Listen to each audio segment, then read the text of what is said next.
Who's there? The government!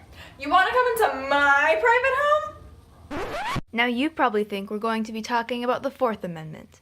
Nope. So now you're probably wondering, how the heck are these kids going to talk for 3 minutes about the Third Amendment? Well, let me tell you, it's more than meets the eye. Although the Third Amendment only seems relevant in the past, it still has important impacts today.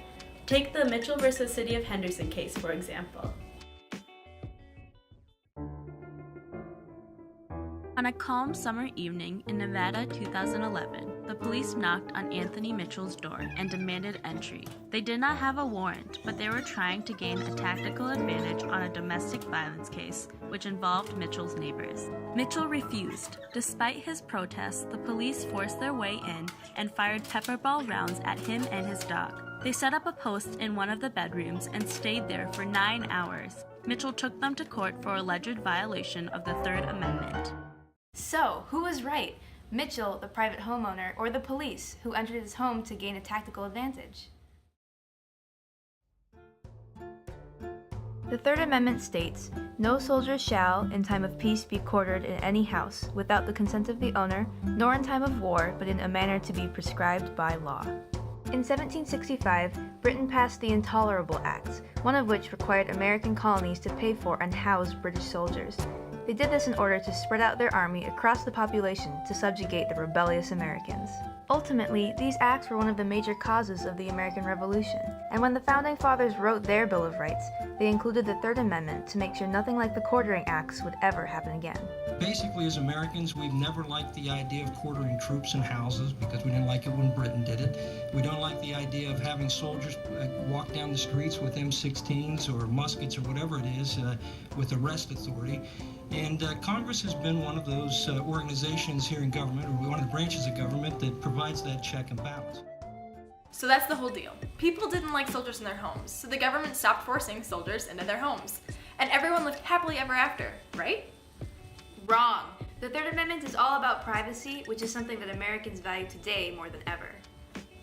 But it still remains that the ability to house soldiers in the homes would be very beneficial to the government, especially in cases such as Mitchell versus City of Henderson that we mentioned earlier. Let's take a look at how this amendment pans out in the real world. Crispin Lamb is a mother and homeowner from Shoreview, Minnesota.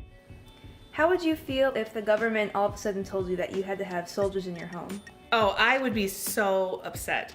I would worry about having a stranger in my home, especially because I have children. And I just don't have any place to put them. I don't have an extra bedroom. I just would not like it at all. How would your lifestyle change if you had to be ready to have people in your home at any time?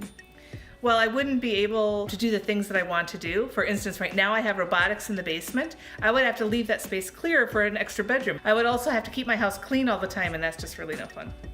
So, we've established people value privacy. However, some law enforcement offer a different perspective.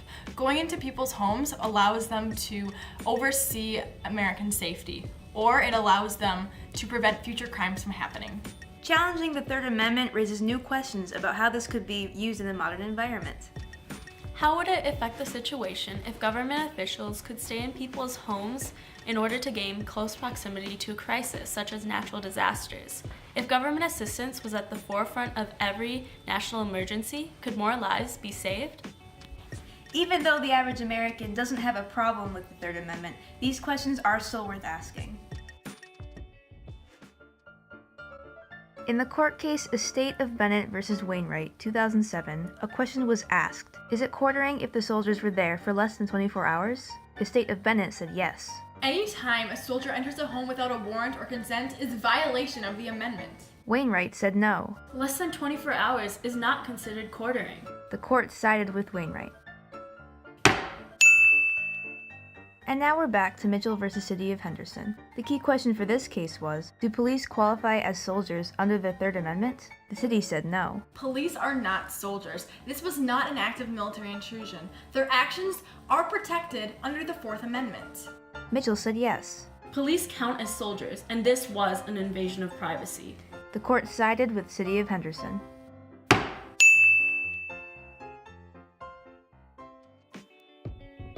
The Third Amendment is overlooked and often forgotten because at first glance, it doesn't seem important to today's society.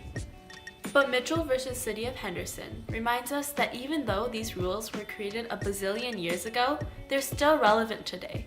They're incredibly relevant given how far our nation has come. Those founding fathers, they knew what they were doing. The Third Amendment is one of the first legal examples of Americans' belief in right to privacy, which will only grow over time as technology advances. That's why it's so important to America, and that's why the Third Amendment is important to us. Cut! Woo!